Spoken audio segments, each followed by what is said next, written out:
লোৱা হৈছিল আৰু আজি এই 30 বছৰৰ পিছত দ্বিতীয়বাৰৰ বাবে এই ঠাইখিনিত মেজি জ্বলোৱা হ'ব।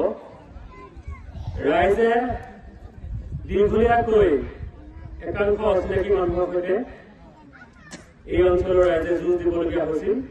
আৰু এই যুঁজৰ পিছত যোৱা বছৰ মেজিৰ জুই জ্বলাই ইয়াত আমি ভগৱানৰ ওচৰত প্ৰাৰ্থনা জনাইছিলোঁ যে এই অচিনাকি মানুহসমূহ চিৰদিনৰ বাবে আমাৰ পৰা আঁতৰ হওক আৰু আজি দ্বিতীয়বাৰৰ বাবে এই ঠাইত মেজি জ্বলাই আমি ভগৱানৰ ওচৰত প্ৰাৰ্থনা জনাম এই অঞ্চলৰ ৰাইজে চিৰদিনৰ বাবে এই অচিনাকি মানুহৰ অপশক্তিৰ পৰা আঁতৰি থাকক। দীঘলীয়াভাৱে এই অঞ্চলৰ ৰাইজে এই অচিনাকি মানুহৰ সৈতে যুঁজ দিবলগীয়া হৈছিল আৰু অসমৰ মাননীয়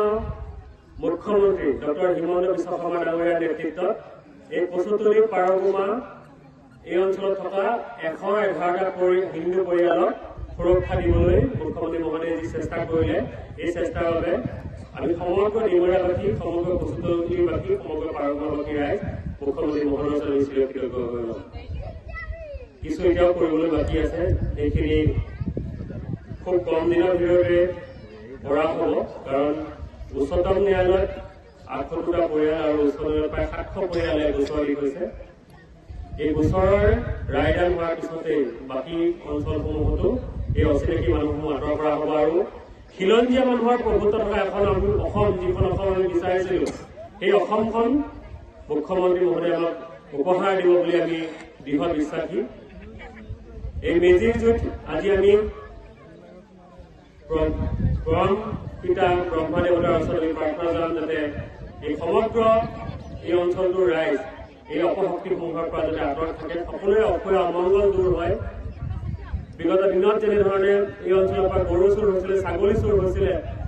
শস্যৰে ভৰা পথাৰৰ পৰা মানুহে এই অচিনাকি লোকসকলে ধান কাটি লৈ গৈছিল, গৰুক ধান খুৱাই দিছিল, মহক ধান খুৱাইছিল, ছাগলীক শস্য খুৱাই দিছিল, সেই দিনসমূহ যাতে আঁতৰ হয়। খিলঞ্জীয়া প্ৰভুত্ব থকা এখন সুন্দৰ অসম যাতে আমি লাভ কৰিব পাৰোঁ সেই আশা আমি মনত পুহি আজি পৰম পিতা ব্ৰহ্মাৰ ওচৰত আমি প্ৰাৰ্থনা জনাম আৰু চিৰকালৰ বাবে সৰ্বকালৰ বাবে খিলঞ্জীয়া মানুহৰ প্ৰভুত্ব থকা অসম, খিলঞ্জীয়া মানুহৰ প্ৰভুত্ব থকা এখন সুৰক্ষিত ডিমৰীয়া, এখন আত্মনিৰ্ভৰশীল ডিমৰীয়া যাতে আমি গঢ় দিব পাৰোঁ সেই আশা মনত পুহি বক্তব্য সামৰণি মাৰিছোঁ। সকলোকে পুনৰবাৰ